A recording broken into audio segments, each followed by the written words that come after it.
Selamat pagi Bapak Ibu Jemaat yang dikasihi Tuhan. Mari kita akan mulai ibadah ini. Saya undang kita semua untuk mengambil waktu teduh.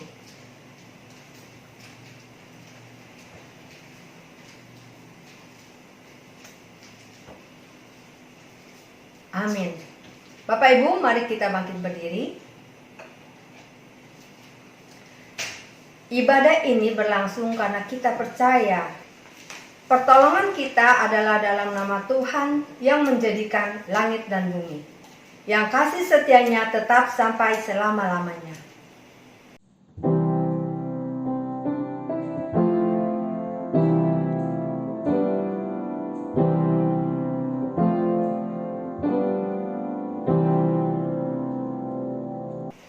Kiranya kasih karunia dan damai sejahtera dari Allah Bapa kita dan dari Tuhan Yesus Kristus menyertai jemaat sekalian.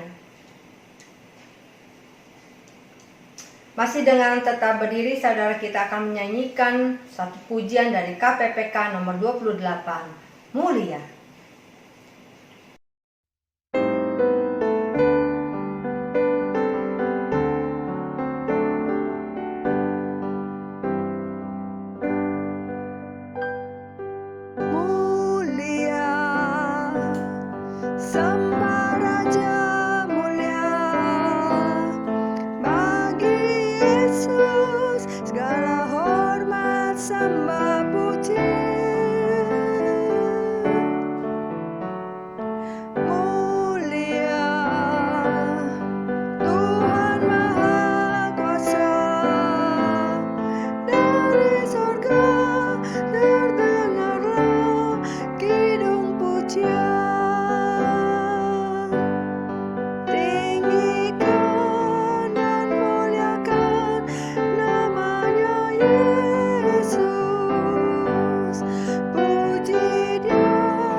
Saudara, dipersilakan duduk kembali.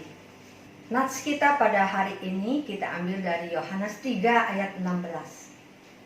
Demikianlah firman Tuhan.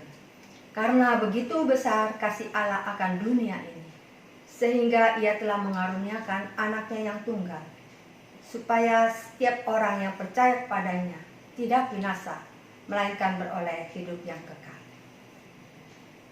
Bapak Ibu sekalian, kini tiba saatnya kita merendahkan hati, mengakui segala kesalahan kita, pelanggaran dan dosa kita di hadapan Tuhan.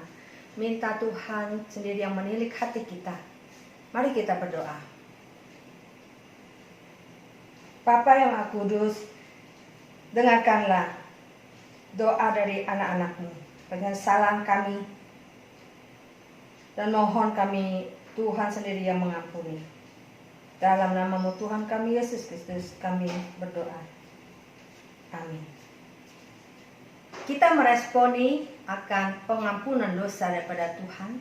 Saya mengajak jemaat sekalian untuk menyanyikan satu pujian dari KPPK nomor 84.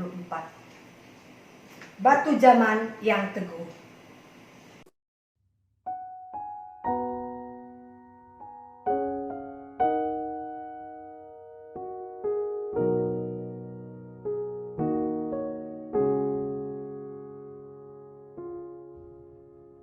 Batu zaman yang teguh, aku mohon berteduh, sucikanlah hatiku oleh darah rusukmu, dari dosaku lepas, dari hukuman bebas.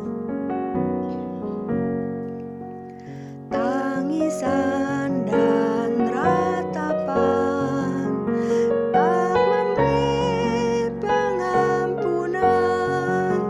Rajin ku berusaha tak menghapus dosaku. Tiada jasa padaku, hanya sandal salibmu.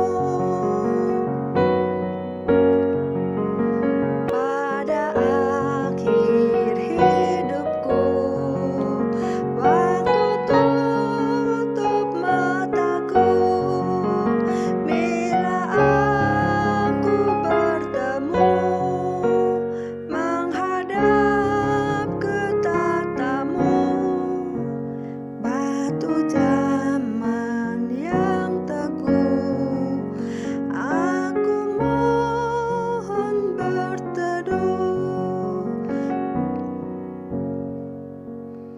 aku mohon berteduh.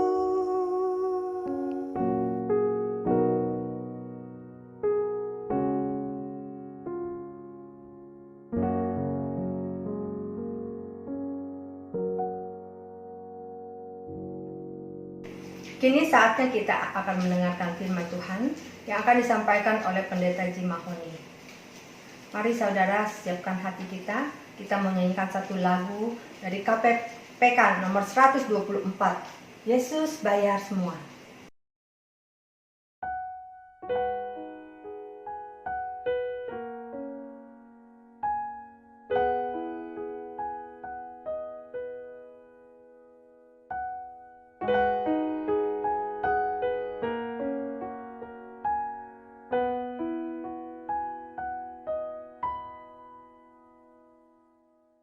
Dengarlah sabdanya, kau yang tak berdaya, datanglah kepadanya, kau kan dapat sentosa.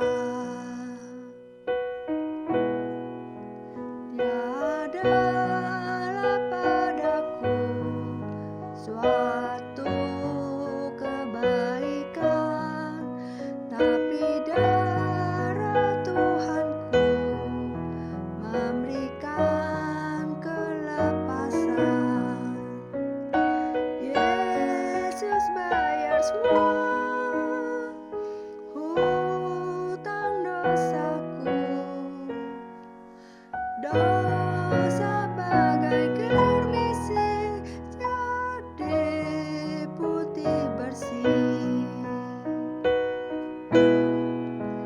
Di depan tatanya sekarang ku bertelut, ku jadi anak Allah, hatiku bersyukurlah. Yesus bayar semua hutang dosaku.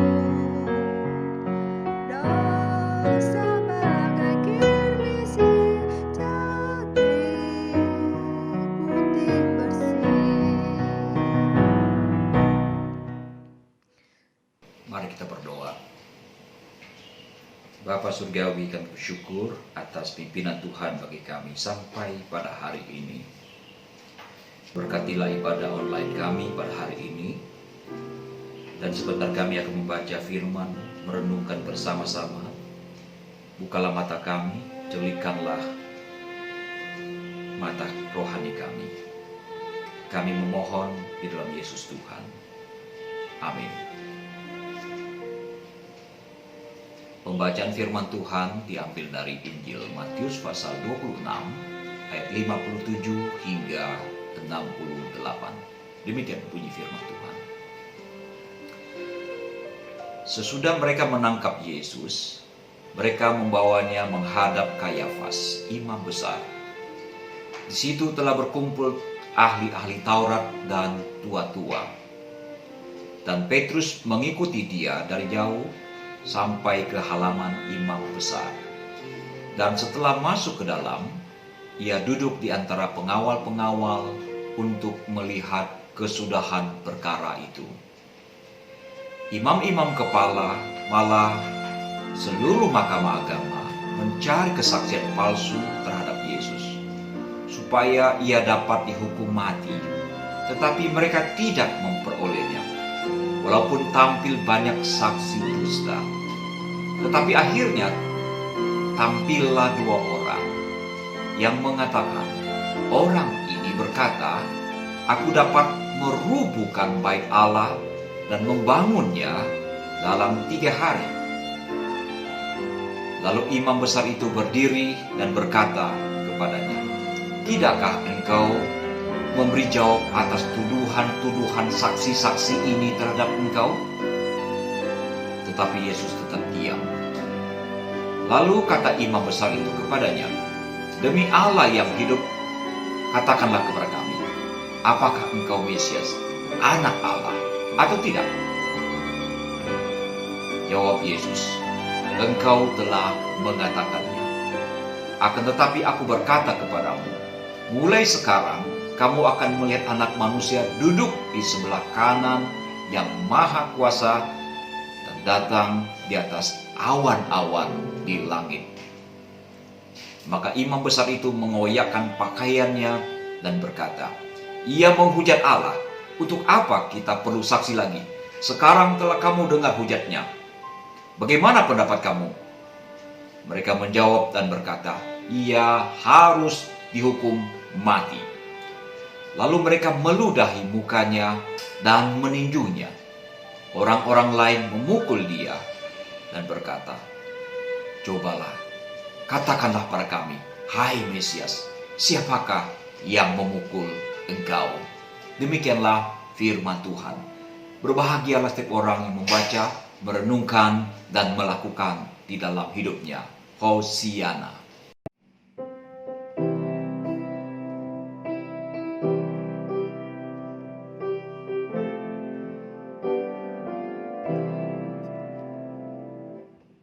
Tema kita pada pagi hari ini adalah pendosa pembunuh juru selamat. Tema ini terkesan ganjil. Bagaimana bisa juru selamat justru dibunuh oleh orang-orang yang hendak diselamatkan? Itu realita, itu yang terjadi dengan Tuhan Yesus. Sebuah cerita seperti ini, saudara. Seorang petani mempunyai seekor anjing kesayangannya. Anjing ini anjing yang sangat setia. Bertahun-tahun mereka memelihara anjing ini. Satu saat petani terpaksa harus meninggalkan bayinya pergi ke ladang. Suami istri pergi ke ladang untuk bekerja. Pada waktu siang, ketika petani pulang, dia begitu terkejut. Karena apa? Karena didapati anjing kesayangannya terbaring di depan pintu dengan mulut bahkan sebadan badannya berlumuran darah yang banyak. Petani langsung mengambil kayu besar lalu memukulkan kayu itu ke kepala si anjing. Karena di dalam pikirannya anjing itu telah mencabik-cabik dan memakan anak kesayangannya. dalam waktu seketika anjing itu mati. Dan ketika mereka masuk ke dalam, mereka terkejut karena ternyata di bawah ayunan tempat anak mereka tidur tergeletak seekor ular besar yang telah mati dan tercapik-capik.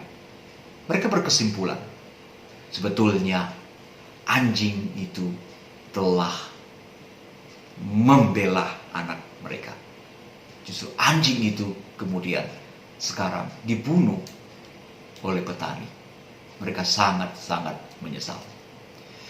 Saudara sekalian, sesungguhnya Yesus adalah juru selamat yang diutus oleh Tuhan Allah Bapa ke dalam dunia untuk menyelamatkan manusia-manusia yang berdosa.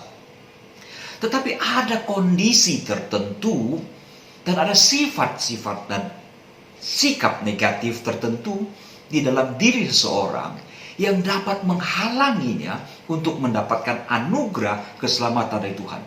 Bukan hanya menghalangi, kondisi dan sikap tertentu itu bisa saja menyebabkan seseorang berperilaku jahat, melakukan kejahatan. Itulah gambaran yang terjadi di dalam pembacaan Injil Matius pasal 26 tadi. Pemimpin-pemimpin Yahudi, mereka juga adalah orang-orang berdosa. Dan untuk itu Tuhan Yesus datang ingin menyelamatkan mereka. Tapi justru mereka melakukan kekejian.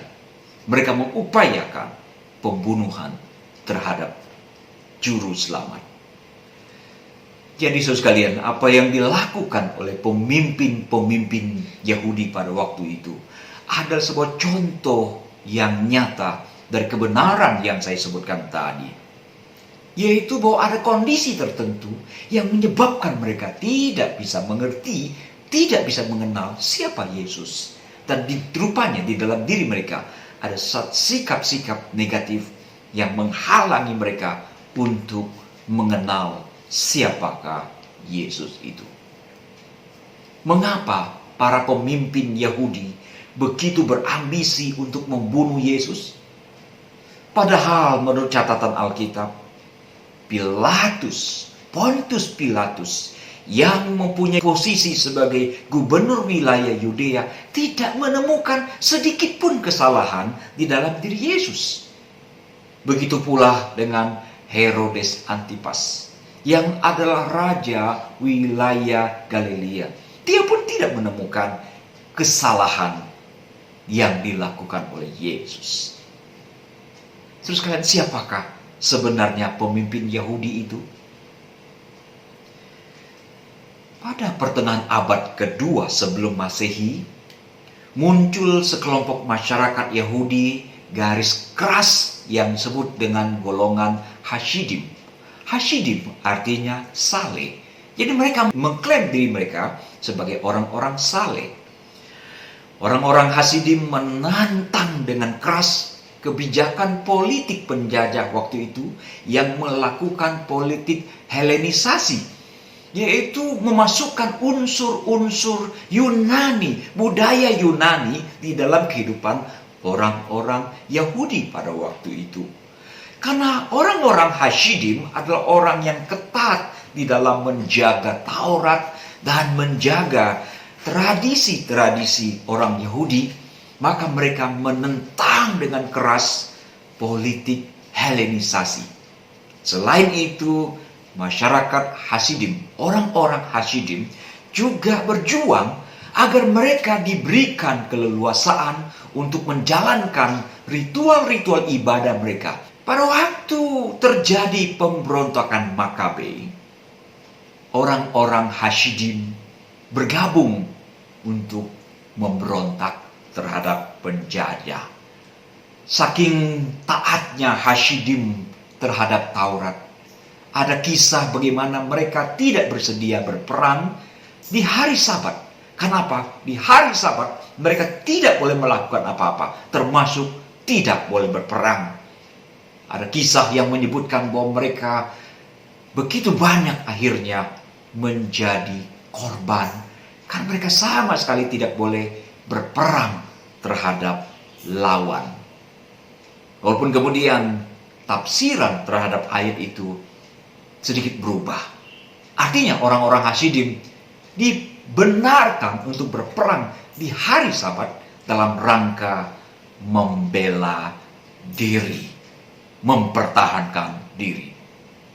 Setelah itu, lebih banyak lagi orang-orang Hasidim yang bergabung dengan kelompok penantang, kelompok yang melakukan perjuangan untuk membebaskan dari penjajahan. Orang-orang Hasidim kemudian membentuk tentara sendiri yang sangat ekstrim pada waktu itu. Tapi kemudian kelompok Hasidim memisahkan diri dari kelompok pemberontak. Karena apa? Karena mereka tidak lagi sejalan di dalam urusan politik dengan kelompok Makabe, tempat mereka bergabung sebelumnya. Akhirnya orang-orang Hasidim berpisah dengan orang-orang dari kelompok Makabe. Di antara orang-orang Hasidim garis keras yang mengangkat senjata, ada juga orang-orang Hasidim yang tidak bersedia berperang. Di antara mereka keluarlah kelompok yang disebut dengan kelompok Esene, yang tidak setuju pengangkatan imam besar Alkimus di Yerusalem. Dan selain ada urusan politik yang tidak sejalan dengan mereka. Kelompok Esene ini menjadi kelompok eksklusif. Mereka betul-betul memisahkan diri dari masyarakat luas. Mereka hidup berselibat, tidak kawin, dan mereka menuntut kesucian hidup, mempelajari kitab Taurat, dan mereka tinggal di kawasan Laut Mati di wilayah Qumran. Mereka terpisah dari kelompok manapun. Selain kelompok Esene, dari kalangan Hasidim juga muncul satu kelompok yang disebut dengan orang-orang Farisi. Mereka menuntut hidup suci dan mereka tidak bersedia angkat senjata untuk berperang, dan mereka bertugas untuk menjaga kesucian, ajaran, dan tradisi orang-orang Yahudi. Orang-orang Farisi berupaya untuk hidup suci, memegang Taurat dengan sekuat tenaga. Dari kalangan mereka muncul hukum-hukum yang harus dipenuhi oleh orang-orang Yahudi. Mereka mempunyai 613 hukum yang harus dipegang, dijalankan dengan sedemikian ketatnya. Saudara sekalian, pada waktu itu, orang-orang Farisi sangat dihormati oleh orang-orang Yahudi. Kenapa? Karena mereka sangat ketat di dalam menafsirkan Taurat. Dan menurut masyarakat waktu itu, tafsiran mereka adalah yang paling tepat. Lama-kelamaan, orang-orang Farisi mendapatkan hati di antara orang-orang Yahudi. Bukan hanya itu, orang Farisi bahkan mendapatkan kedudukan yang terhormat di dalam dunia agama Yahudi serta dunia politik. Ketika kelompok orang Farisi ini telah membesar, saudara, perjuangan mereka berubah arah. Hati mereka yang tulus lama-lama menjadi berubah. Begitu kelompok ini menjadi besar, kemurnian hati mereka lenyap. Mereka menjadi sombong, congkak, gila hormat, bahkan menjadi jahat.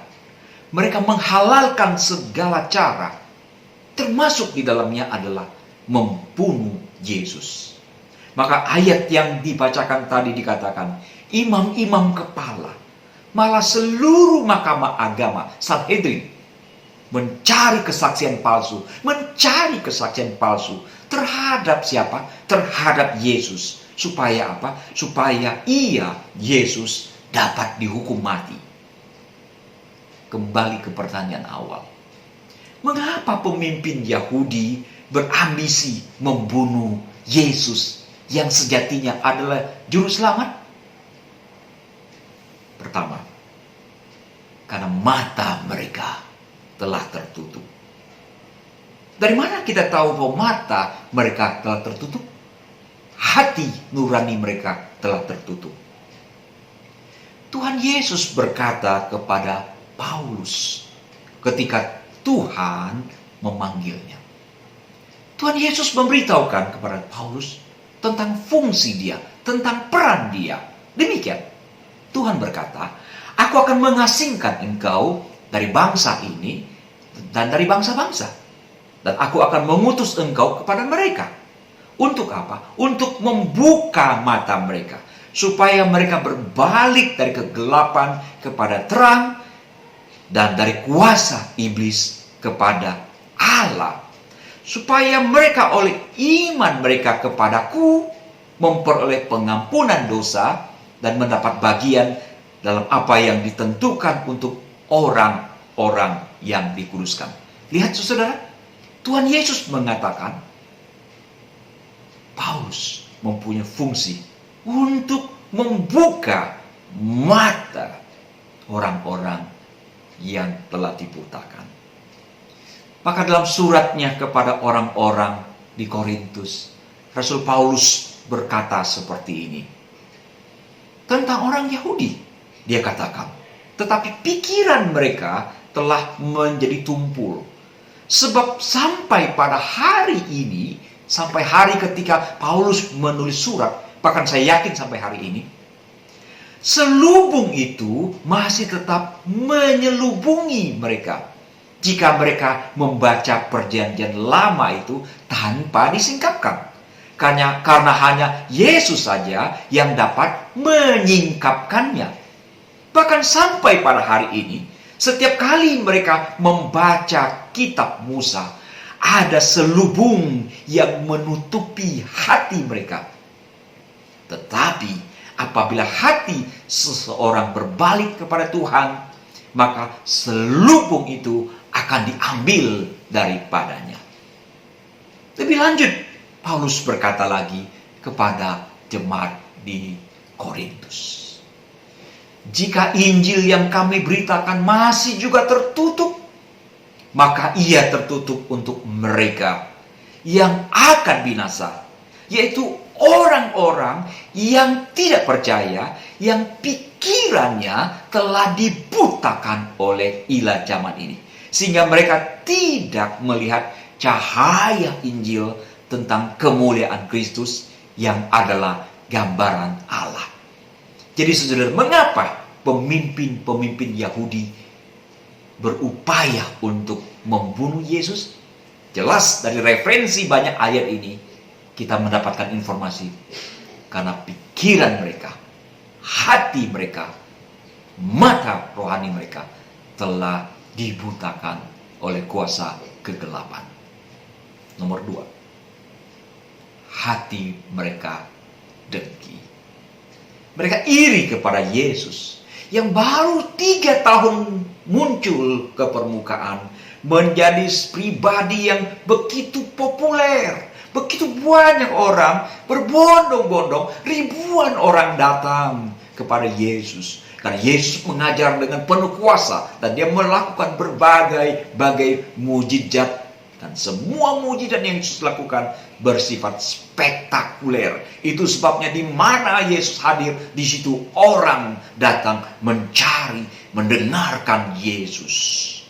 Bahkan saudara, Lazarus yang dibangkitkan oleh Yesus pun terancam dibunuh oleh pemimpin Yahudi pada waktu itu. Apa sebab? Yohanes 12 ayat 9 sampai 11 dikatakan bahwa peristiwa kebangkitan Lazarus telah menyebabkan banyak orang percaya kepada Yesus. Itulah sebabnya mereka mengancam membunuh Lazarus. Alasan nomor 2 adalah karena mereka iri hati. Nomor 3, Yesus dianggap merusak tradisi orang Yahudi. Ingat saudara, Farisi mempunyai tugas penting menjaga Taurat dan tradisi-tradisi di antara orang-orang Yahudi. Nah, sekarang muncul Yesus yang melakukan banyak sekali perkara yang bertentangan dengan tradisi-tradisi yang mereka anut selama ini. Murid-murid Yesus memetik gandum dan makan tanpa cuci tangan. Yesus mengajar, berjalan, menyembuhkan orang-orang sakit di hari Sabat.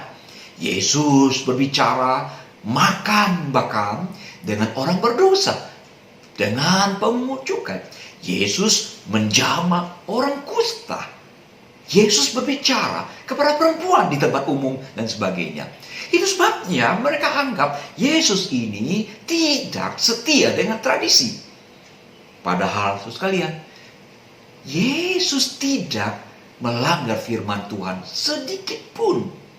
Yesus berkata, aku datang bukan untuk meniadakan hukum Taurat, tapi justru sebaliknya menggenapi setiap hukum Taurat. Bahkan satu iota pun tidak akan dihapuskan sebelum digenapi. Itu kata-kata Tuhan Yesus. Nah, Yesus melanggar tradisi yang dianggap tradisi yang tidak sejalan dengan kebenaran Taurat pada waktu itu.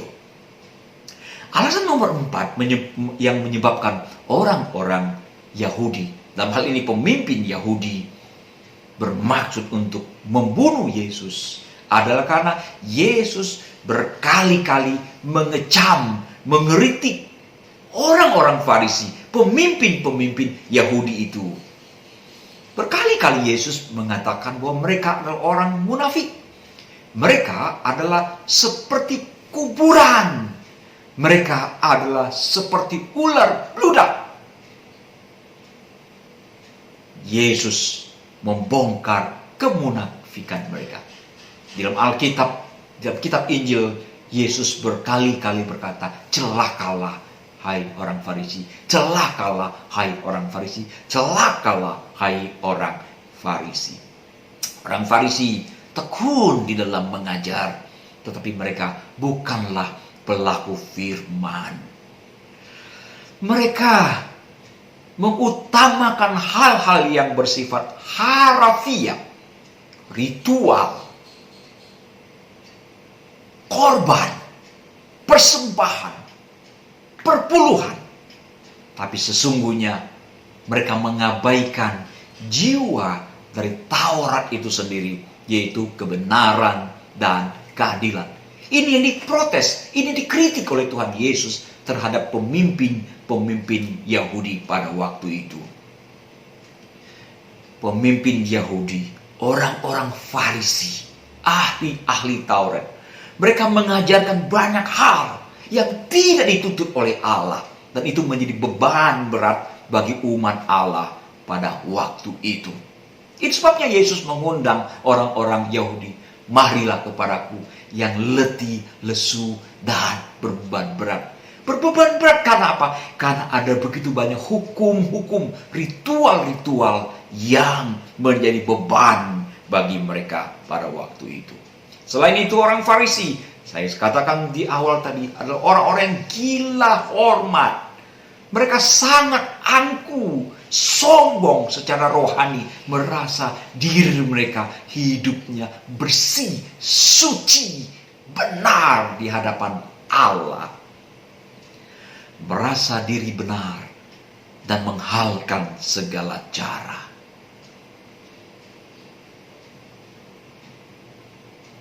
Itulah alasan nomor 4. Mengapa pemimpin-pemimpin Yahudi bermaksud, berambisi membunuh Yesus. Alasan kelima adalah alasan politik agama. Terus kalian, pada waktu itu pemimpin-pemimpin Yahudi tentu saja takut kehilangan para pengikut. Semakin hari, semakin banyak orang yang menjadi pengikut Yesus. Itu berarti apa? Itu berarti mereka kehilangan pengikut. Ini menjadi satu ancaman tersendiri. Di luar itu, mereka juga takut bahwa satu saat situs suci mereka, bait Allah yang ada di dalam tembok Yerusalem, di dalam kota Yerusalem, itu akan diambil alih oleh pemimpin Romawi yang menjajah mereka di zaman Yesus. Hal ini tercatat dengan persis seperti yang dikatakan di dalam Injil Yohanes pasal 11 ayat 47 sampai 51. Yohanes pasal 11 ayat 47 berkata demikian. Lalu imam-imam kepala dan orang-orang Farisi memanggil mahkamah agama untuk berkumpul. Dan mereka berkata, apakah yang harus kita buat? Sebab orang itu, Yesus, membuat banyak mujizat. Apabila kita biarkan dia, maka semua orang akan percaya kepadanya. Dan orang-orang Roma akan datang dan akan merampas tempat suci kita serta bangsa kita. Ini yang menjadi kekhawatiran mereka. Dua kekhawatiran mereka. Bangsa Yahudi akan menjadi pengikut Yesus, dan orang-orang Roma akan datang menguasai situs suci mereka, bait Allah. Apa kata imam besar pada waktu itu? Tetapi di antara mereka, yaitu Kayafas, imam besar pada tahun itu, berkata kepada mereka, kamu tidak tahu apa-apa dan kamu tidak insaf, bahwa lebih berguna bagimu jika satu orang mati untuk bangsa kita daripada seluruh bangsa kita ini binasa. Jadi rencana pembunuhan Yesus itu justru keluar dari mulut imam besar Kayafas yang merasa lebih baik satu orang dikorbankan daripada seluruh bangsa menjadi korban. Alasan nomor 5 tadi adalah alasan politik agama. Dan yang terakhir, jelas di dalam pembacaan Yohanes pasal 19 dikatakan bahwa Yesus dianggap menghujat Allah. Inilah yang menjadi alasan yang paling utama mengapa Yesus harus dihukum mati. Karena di dalam konteks orang Yahudi, tidak seorang pun yang boleh mengidentifikasi dirinya sebagai Allah. Tidak boleh mengampuni dosa. Manusia tidak boleh mengampuni dosa. Dan Yesus berkali-kali mengatakan dosamu sudah diampuni. Dan Yesus berkali-kali mengiyakan bahwa ia adalah Mesias. 5 alasan utama mengapa pemimpin Yahudi berambisi membunuh Yesus. Saudara sekalian, ada kondisi tertentu yang menyebabkan orang-orang tidak mengenal Yesus. Ada sikap negatif tertentu yang dapat menghalangi orang-orang untuk mendapatkan anugerah keselamatan. Dan sikap itu justru berpotensi membuat orang-orang melakukan kejahatan. Mari kita bercermin dari perilaku pemimpin-pemimpin Yahudi ini. Apakah saudara dan orang-orang di seputar saudara adalah orang-orang yang sulit sekali mengerti kebenaran Alkitab? Jika ini bukan persoalan intelektual, jangan-jangan saudara ataupun orang-orang di seputar saudara adalah orang-orang yang belum dicelikan mata rohaninya. Untuk itu, datanglah kepada Tuhan Yesus. Datanglah kepada Tuhan Yesus. Seperti yang dikatakan oleh Rasul Paulus. Apabila hati seseorang berbalik kepada Tuhan, maka selubung itu diambil daripadanya. Jika kita yang telah dicelikan matanya, berdoalah bagi banyak orang Yahudi. Berdoalah untuk banyak orang di seputar kita yang masih tertutup matanya, yang tidak bisa mengerti kebenaran. Nomor Apakah saudara juga mempunyai sikap yang negatif, yang menghalangi saudara untuk bertumbuh di dalam spiritualitas?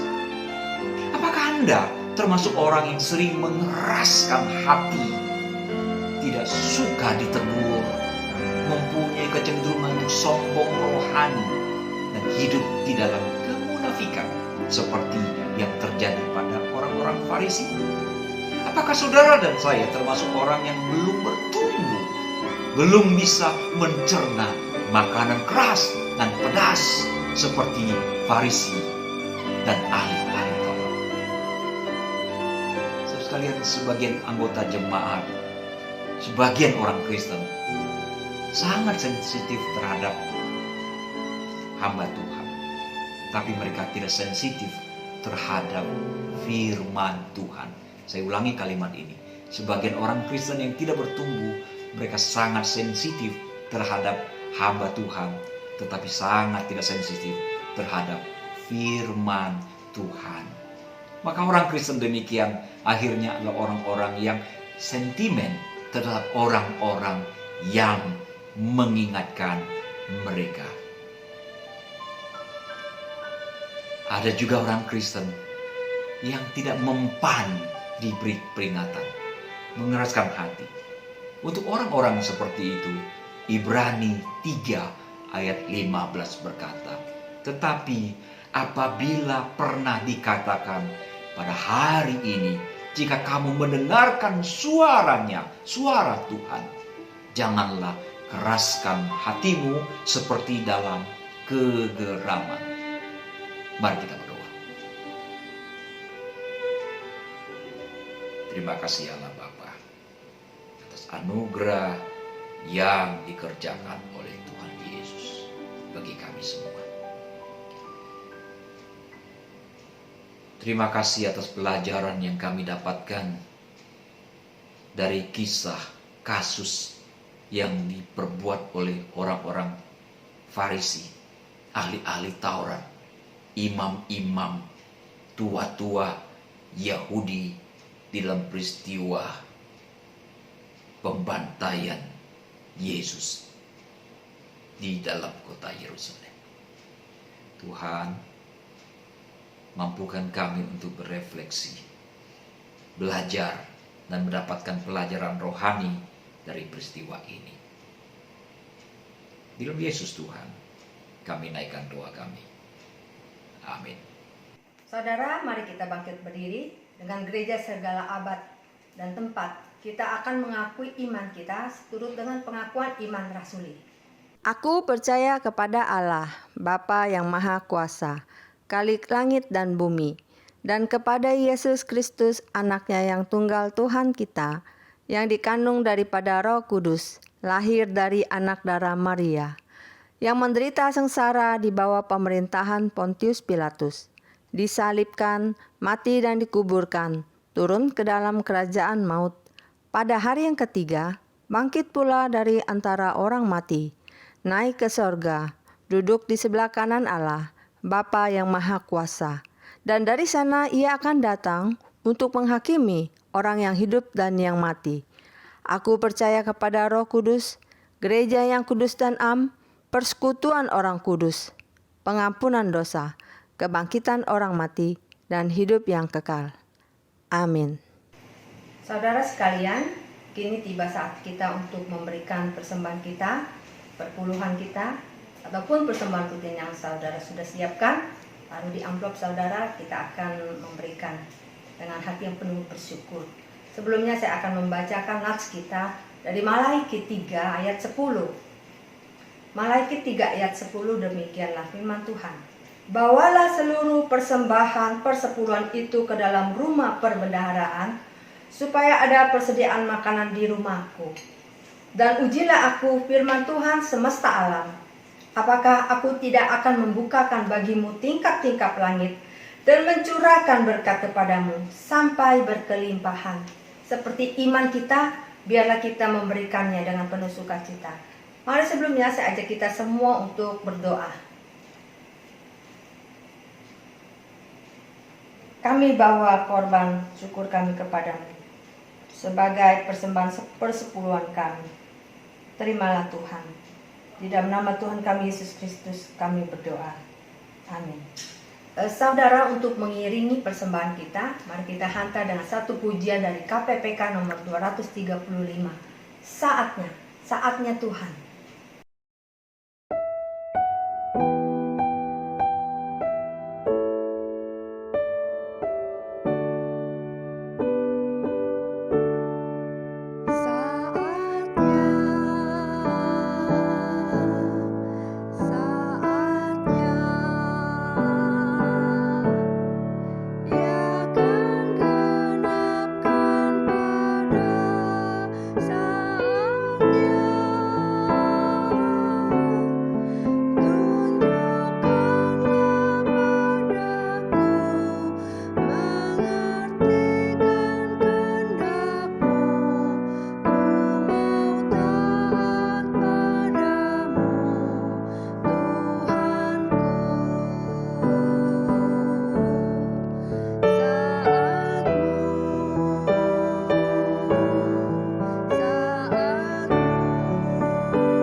Mari saudara, kita akan mengakhiri ibadah kita pada pagi hari ini. Kita bersyukur kepada Tuhan yang telah memimpin kita.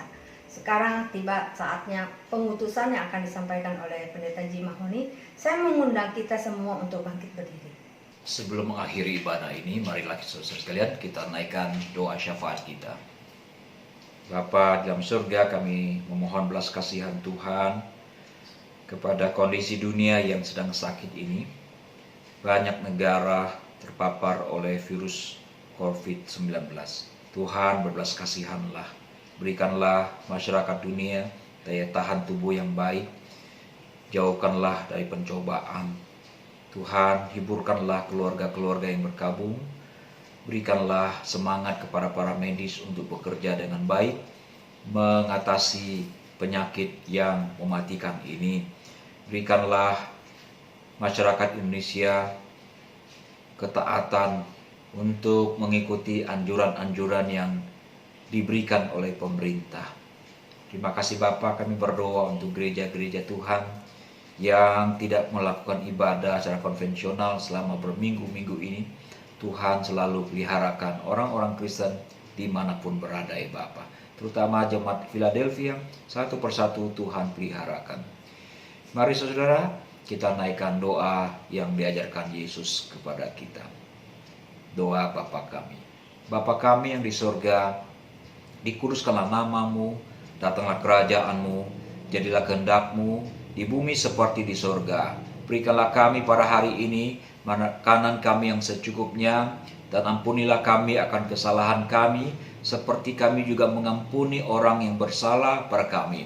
Dan janganlah bawa kami ke dalam pencobaan, tetapi lepaskanlah kami daripada yang jahat, karena Engkaulah yang mempunyai kerajaan dan kuasa dan kemuliaan sampai selama-lamanya. Amin. Arahkanlah hatimu kepada Tuhan. Jadilah saksi Kristus. Terpujilah Tuhan. Terimalah berkat Tuhan. Tuhan memberkati engkau dan melindungi engkau. Tuhan menyinari engkau dengan wajah-Nya dan memberi engkau kasih karunia.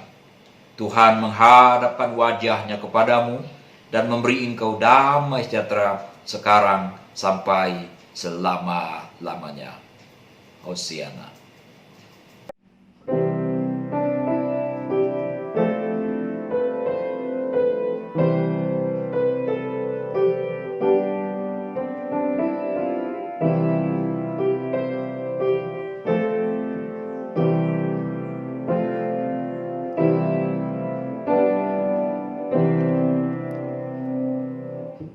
Akhirnya selesailah seluruh rangkaian ibadah kita pada hari ini.